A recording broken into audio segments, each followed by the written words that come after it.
Ini problem Vina, kasus Vina ya. Ini problem yang harus diaudit adalah tim penyidik di tahun 2016 ya. Ini jadi problem karena diduga kerja tim penyidik 2016 itu tidak profesional, unprofessional conduct ya. Mengapa bisa dirilis 3 DPO dengan identitas yang sangat minim? Ini pertanyaan nih. Karena untuk menetapkan seorang menjadi DPO harus dipastikan bahwa subjek hukum itu ada. Ingat ya, subjek hukumnya ada, identitasnya jelas ya, setidak-tidaknya terkait dengan fisik ya. Kalau tempat tinggal bisa berubah-ubah, tapi fisik itu nanti dikaitkan dengan identitas di dalam kartu identity card ya, atau kependudukan ya. Nah, ini dirilis 3 dengan tidak jelas ya, kan 3 itu dengan namanya saja nama pendek ya, bisa juga nama panggilan ini, karena di antara geng itu mana peduli namamu sebetulnya siapa, dipanggilnya Andi, kemudian Peggy, kemudian siapa lagi tuh, satu lagi ya. Ini kan tidak. Nah, sekarang dinyatakan bahwa hanya 1. Kalau benar 1, maka Polri wajib memeriksa tim penyidik di 2016 ya.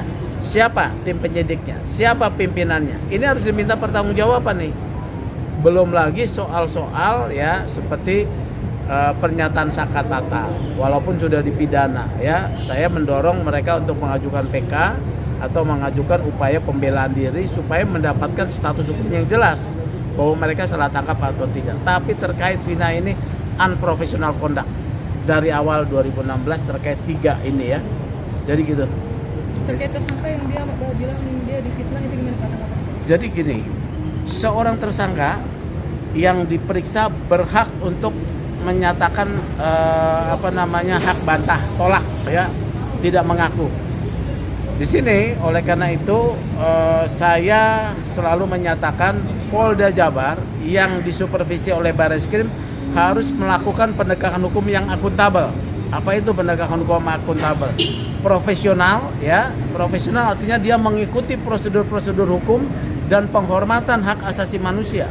Dalam aspek penghormatan hak asasi manusia, maka Peggy Setiawan alias Peron ini harus mendapatkan seorang advokat yang handal ya. Atau ya, bukan advokat yang abal-abal ya, supaya jelas haknya dibela dengan baik. Yang kedua, Peggy alias Peron dijauhkan dari tindakan-tindakan penekanan, apalagi tindakan fisik yang hanya untuk mendapatkan pengakuan. Kemarin Peggy di depan konferensi pers sudah membantah ya. Artinya memang ini mendorong kepolisian untuk melakukan penegakan hukum secara profesional. Pendekatannya adalah scientific crime investigation, baik melalui prosedur-prosedur maupun pembuktian-pembuktian secara ilmiah. Jadi begitu kuncinya. Dan kalau menurut Abang sama transparansi. Betul ya, jadi itu bisa menjawab bahwa polisi memang menegakkan hukum dengan benar di dalam kasus Vina ini ya. Jadi sudah benar.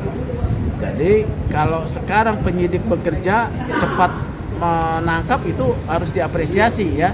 Tapi bersamaan itu akuntabilitas kerjanya harus dipertanggungjawabkan.